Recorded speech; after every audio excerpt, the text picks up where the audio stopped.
Hey, what is up, everybody? This is Steve Breach coming to you here today. Still riding the high from the big 49er victory on Sunday against the Arizona Cardinals. Just kind of everything went right other than the injuries that went down throughout the game.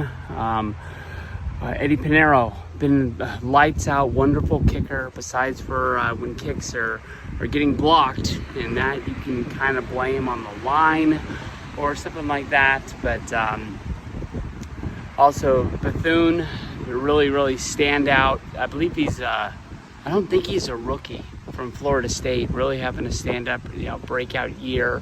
Rolled his ankle, he's going to be down for a bit, but we can just add those on to the injury list that we have. Kind of funny. The joke that I was making is that we were going to sign Moody and bring him back and kick for the meantime, but he just happened to get signed yesterday by the Washington Commanders.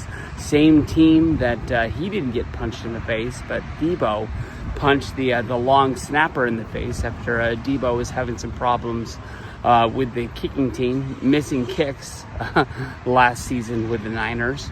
We'll have to see how that is going to work out. If somebody made a decision to bring him in without knowing the history that the two have, but it's going to be awkward. I'm glad it's not here, honestly, to tell you the truth. But Debo at least pulled down a touchdown in the Commanders game on Sunday early morning. But the Niners were going to be playing Monday night against the Carolina Panthers. Carolina Panthers, in my mind, are a bad football team. And then all of a sudden you look up at the standings and the team's sitting at 6-5. They're not horrible. They've snuck up on some teams and they've really got some wins. I don't think I've seen them play a lick. I just really know Bryce Young. He had the one really bad year as a rookie in the league, almost to the point where they sat him down and they brought Andy Dalton in. And it seems like this year it's really been clicking and getting it down. When it comes to watching the Niners on defense, the one thing that I fear about is that Bryce Young connecting with passes deep. You saw last week we were getting beat by, I believe his name was Michael Carter, wide receiver, for the Arizona Cardinals. So if they can find anything deep, I know it's just kind of like going to be next man up with that defensive line. We're going to have to find out what happened to I can't remember his name. He went down with a concussion around halftime. That was a defensive lineman that we lost. Linebacker, defensive line, we're going to have to, basically just, like I said, next man up, get up there, figure it out. We really haven't really solved a lot with the deep ball. Lenore caught the interception last week, but I think it's just going to have to be a Brock Purdy and Christian McCaffrey game. Hopefully we can start the offense. We can start passing the balls, start throwing it around, hit Ricky Purcell, get him back into the thing of things. When he starts connecting, then Juan Jennings is going to be out there and he's going to be open. Like I said, we got to look at these games like they're must-win games for the rest of the year. We got this game coming up against Carolina. We got Cleveland. And then we finally got our bye to sort of sort things out and really see where we're going to be sitting. 2 more victories would be having the Niners really in the driver's seat. And, looking towards the playoffs, it's going to be us trying to catch the Rams, trying to catch the Seahawks. At least they beat the hell out of each other this weekend with the Rams coming out on top. But both of those teams are good, man. Both of those teams are really good. I knew the Rams were going to be good, but I thought there was a chance that maybe, Stafford would be the one thing that kind of fell apart for them. But that guy looks like he's been in the league like 40 years. They look better than ever. So we don't have to really worry about them. We've already played our Rams games unless we match up with them in the playoffs. We got the Seahawks game week 18 to finish up the year in our rivalry game where we're going to wear those really nice black jerseys. But let's go out. Let's win this game. We just got to think positive. We got to play 49er football as always. Let's get this done. Peace out, everybody. Hey, what is up, everybody? This is Stevie Breach coming to you here today. This is Saturday. We are counting down until the Monday Night Football game with the San Francisco 49ers. They're going to be playing under the bright lights against the Carolina Panthers. And I honestly felt like it was all good. I don't want Carolina to sneak up on us because of the fact that I think they're a little bit of a better football team than I remember. I mean, they went through the dark days with Bryce Young, and it looks like they're kind of like digging their way out. I believe they only have one less win than the 49ers do this year. They're kind of a little bit of a surprise team in the South down there, battling with Tampa to see where they're going to finish up. I think they're a little bit like overperforming, but all we have to really do is go out there and play 49er football. But the main basis of this talk about what the hell happened in San Francisco yesterday. Diane Rossini. I love her. She was on the Dan Le Batard show where she would make countless drops. I think that I had the hots for her a good little while before she got married and had a kid. I really respect her as a football reporter. I really wish that she was still on ESPN, but I know what she's saying is the facts. I believe in her. I believe in her as a reporter. I know that if she's going to publish a story like this, that she's got it. But I just don't want to believe it. But as a 49ers fan, I think everybody has really noticed that the Brandon Ayuk updates just have not been posted as of the last few weeks. I can remember like about a month ago seeing this guy run in practice and think that like he is coming back like any minute. And the last 2 weeks, he hasn't even been on the injury report. There's no updates, just nothing. And it looks like he's just like left the 49ers like high and dry. He's just not showing up to the office. He's not going to meetings. He's just not doing anything. It's like he just does not want to play for the 49ers. We went through the offseason 2 years ago where there was all the rumors that Ayuk was going to get traded to Cleveland. Ayuk was going to get traded to Pittsburgh. And everything got fixed. He got his money. Now, I don't really understand. He went out, he got injured. I think a lot of the injury has to do with the fact that, he held out. He didn't do camp. He didn't do the preseason games. And he got hurt against Kansas City in that game that we got our asses kicked last year. And been waiting for him to come back. This honestly, when you put it like into basketball terms, if you remember when Kyrie Leonard was playing for the San Antonio Spurs, who he was drafted by. All of a sudden, one day, he just said he was fed up with the people in San Antonio. He didn't like what the training staff was telling him. He felt like they were trying to rush him back, and he didn't want to hurt his career. And that's how he ended up going and playing for Toronto, where he won the championship before, I guess, ending up in Clipperland, I think. But Kyrie's career has honestly been really, really weird. And I want Brandon Ayuk to be better than that. The story is saying that we're just going to finish out the season. Ayuk's never going to show up to work, and we're just going to release him. I don't understand that. Like I said, 2 years ago, we had offers to trade him to Cleveland. We had offers to trade him to Pittsburgh. I understand this guy's sort of like quitting on this football team.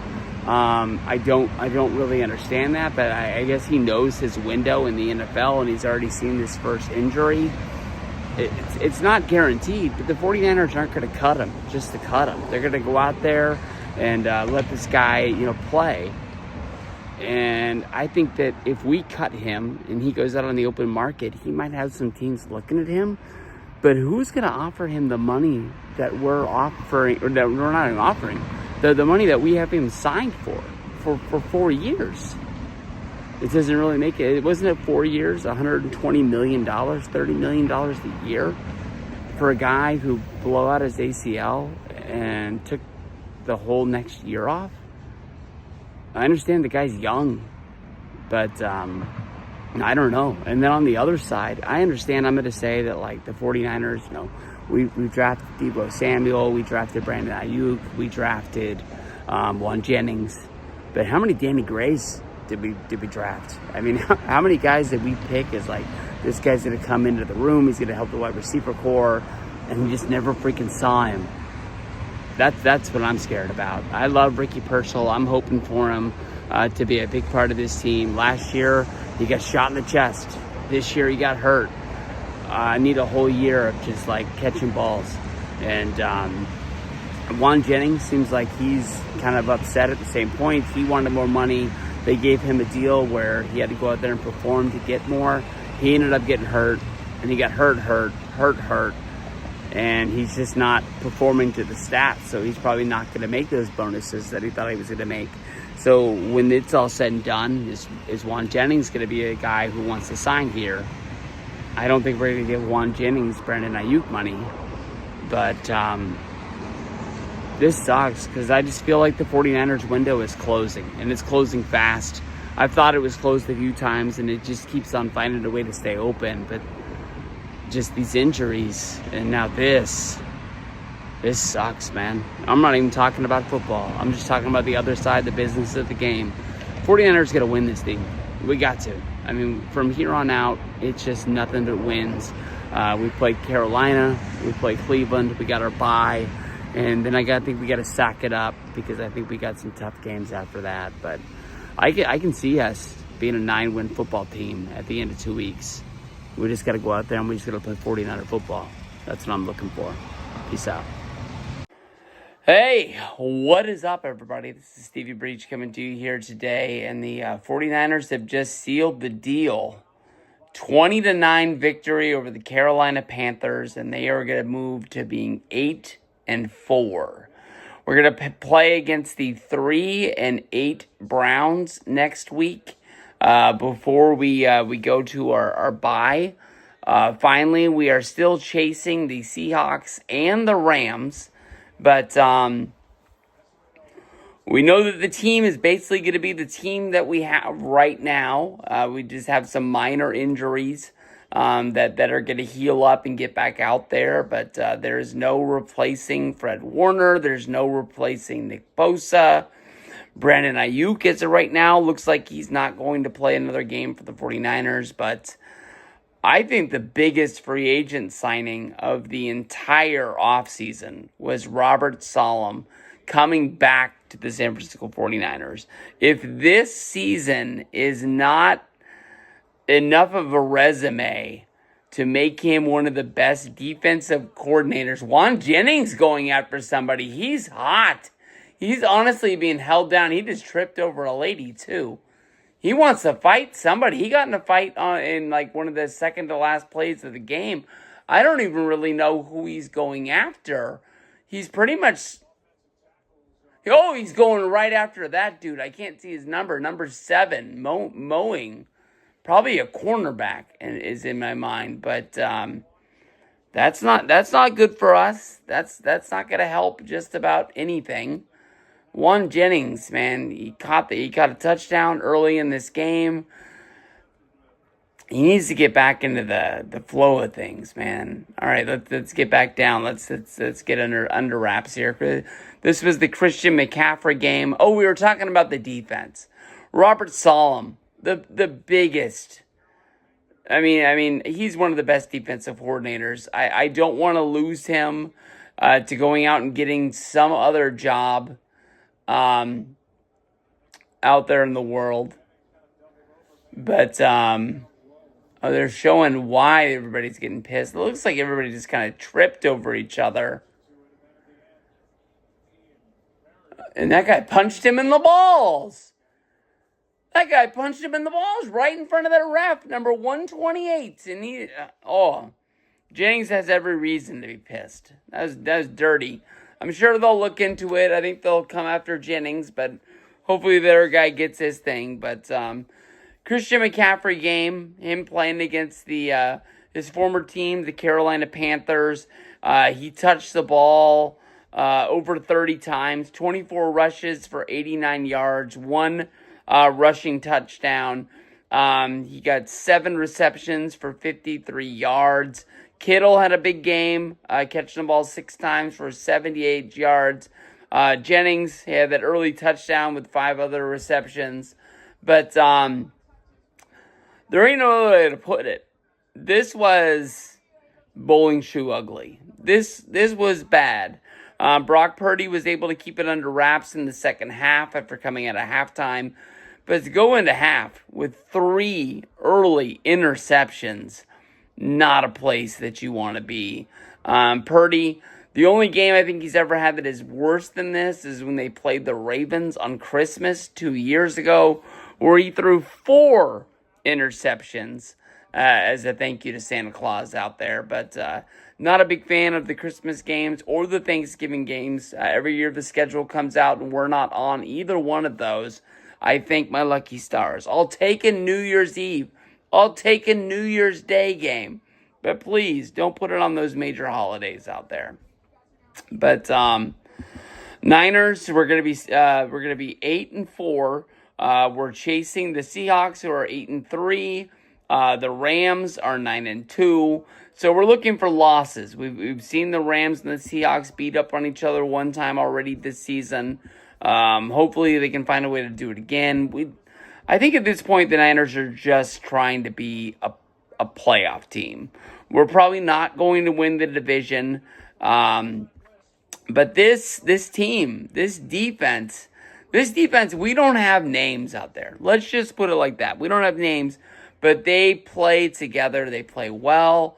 Upton Stout, Mustafa, Lenore. We had big plays all over the football field. I know that Brown had a 2-interception day. He's going to be the one leading the headlines for standout of this, but just an all-around defensive stand-up. Carolina, they didn't have the best game in the world. Bryce Young, 18 for 29 for 169 yards. He ended up throwing 1 touchdown to go with his 2 interceptions. But Carolina made us look good, man. That's about the only way there is to put it. Carolina 6-5. They're tied in the division with Tampa Bay. We'll have to see what they can put together to move on. I don't know. Let's just pack up, move on. We'll play the Browns on Sunday. They've already announced that Sanders is going to be their starting quarterback. I hope the Niners will put on their 94, 95 throwbacks that Dion wore the one year that he was there with the black shading around the number. Anything we can do to just taunt this team. We got to beat the Browns. Like I said, every single game from here on out is must win for the Niners. Let's go.